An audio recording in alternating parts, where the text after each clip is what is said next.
दुर्गा भाभी भारत के स्वतंत्रता संग्राम में क्रांतिकारियों की प्रमुख सहयोगी थी।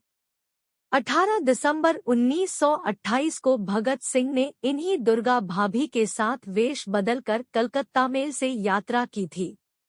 दुर्गा भाभी क्रांतिकारी भगवती चरण बोहरा की धर्मपत्नी थी। दुर्गा भाभी का जन्म 7 अक्टूबर 1907 को शहजादपुर ग्राम अब कौशाम्बी जिला में पंडित बाके बिहारी के यहाँ हुआ। इनके पिता इलाहाबाद कलेक्ट्रेट में नाजिर थे और इनके बाबा महेश प्रसाद भट्ट जालौन जिला में थानेदार के पद पर तैनात थे। इनके दादा पंत शिवशंकर शहजादपुर में जमींदार थे, जिन्होंने बचपन से ही दुर्गा भाभी के सभी बातों को पूर्ण करते थे। 10 वर्ष की अल्प आयु में ही इनका विवाह लाहौर के भगवती चरण बोहरा के साथ हो गया।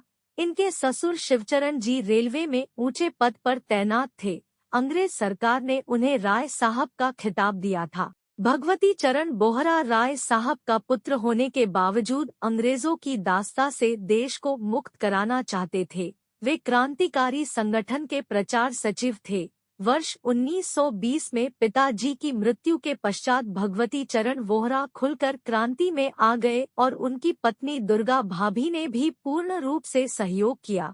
सन 1923 में भगवती चरण बोहरा ने नेशनल कॉलेज बीए की परीक्षा उत्तीर्ण की और दुर्गा भाभी ने प्रभाकर की डिग्री हासिल की। दुर्गा भाभी का मायका व ससुराल दोनों पक्ष संपन्न था। ससुर शिवचरण जी ने दुर्गा भाभी को 40,000 व पिता बाके बिहारी ने 5,000 रुपए संकट के दिनों में काम आने के लिए दिए थे, लेकिन इस दंपति ने इन पैसों का उपयोग क्रांतिकारियों के साथ मिलकर देश को आजाद कराने में उपयोग किया।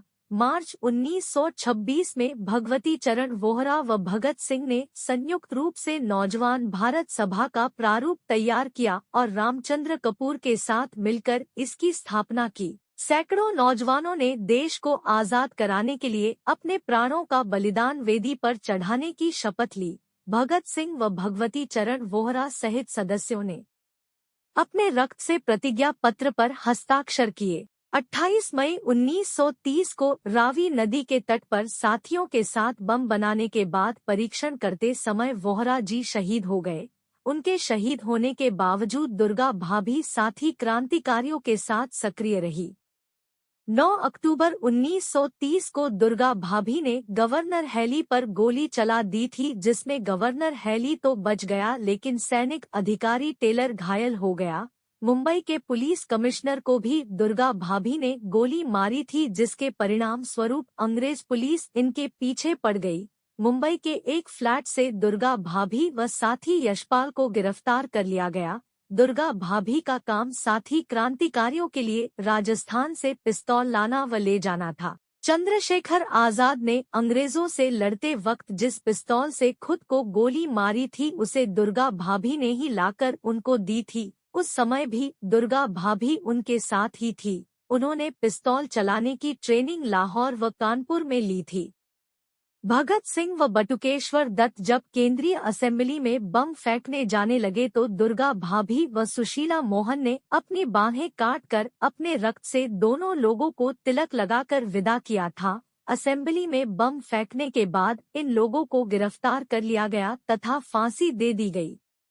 साथ ही क्रांतिकारियों के शहीद हो जाने के बाद दुर्गा भाभी एकदम अकेली पड़ गई। वह अपने 5 वर्षीय पुत्र शचीन्द्र को शिक्षा दिलाने की व्यवस्था करने के उद्देश्य से वह साहस कर दिल्ली चली गई, जहां पर पुलिस उन्हें बराबर परेशान करती रही।